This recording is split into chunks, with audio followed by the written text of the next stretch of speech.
Sterling, Virginia, CNN. Hundreds of people turned out to the afternoon funeral prayer service for slain Muslim teen Nabra Hussanin, who was brutally attacked and killed with a baseball bat early Sunday.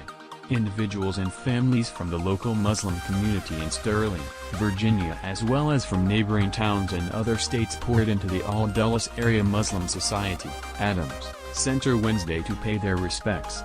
The center was so full that the service overflowed into the parking lot in the 80-degree heat. Many of those attending said they felt compelled to come after hearing about the attack in the news and on social media. "I just wanted to support the family and the community," said Omar Gayorwal, 34, who traveled to the mosque alone from neighboring Ashburn, Virginia. "It's a time in this country that we are seeing a lot of this kind of activity, and it reinforces negative stereotypes. I wish we could get beyond these types of incidents, but unfortunately we keep seeing them occur over and over again." Others attended because they saw themselves or their family. Sterling, Virginia, CNN. Hundreds of people turned out to the afternoon funeral prayer service for slain Muslim teen Nabra Hussanin, who was brutally attacked and killed with a baseball bat early Sunday. Individuals and families from the local Muslim community in Sterling, Virginia, as well as from neighboring towns and other states, poured into the Al-Dulles Area Muslim Society, Adams, Center Wednesday to pay their respects. The center was so full that the service overflowed into the parking lot in the 80-degree heat. Many of those attending said they felt compelled to come after hearing about the attack in the news and on social media. "I just wanted to support the family and the community," said Omar Gayorwal, 34, who traveled to the mosque alone from neighboring Ashburn, Virginia.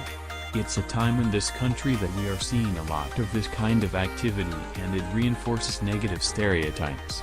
I wish we could get beyond these types of incidents, but unfortunately we keep seeing them occur over and over again." Others attended because they saw themselves or their family members in Hussanin.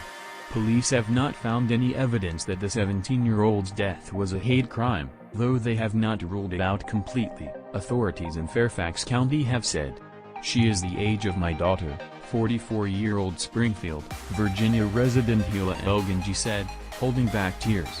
"My daughter is 17 years old and she didn't know Nabra, but another friend knew her. And I think my daughter is in the same situation. She is wearing hijab and goes to another mosque. I don't know the family," she continued. "I'm not family. I've never seen Nabra in my life, but the one time I hear this in the news, I feel like I must make something for her, pray for her." Shocking death, but not necessarily a hate crime. The brutal killing of Hussanin has shaken the local Muslim community, especially as she was attacked hours before a man drove a van into a crowd of worshippers at a mosque in London. It prompted the Council on American-Islamic Relations to issue an alert calling for Muslim communities to step up security for Ramadan-related activities. Hussanin, 17, died of blunt force trauma to the head and neck, according to the medical examiner's office. Police say a man fatally beat her with a bat in a weekend road rage incident early Sunday morning, and that it appears the attack was not a hate crime. This map shows how many mosques have been targeted just this year. This map shows how many mosques have been targeted just this year, but her family believes otherwise. Hussanin's father told CNN earlier this week that he thinks his daughter was killed because she was wearing an abaya, a traditional black cloak. "This is a hate crime," Mahmoud Hussanin said. "It's racism.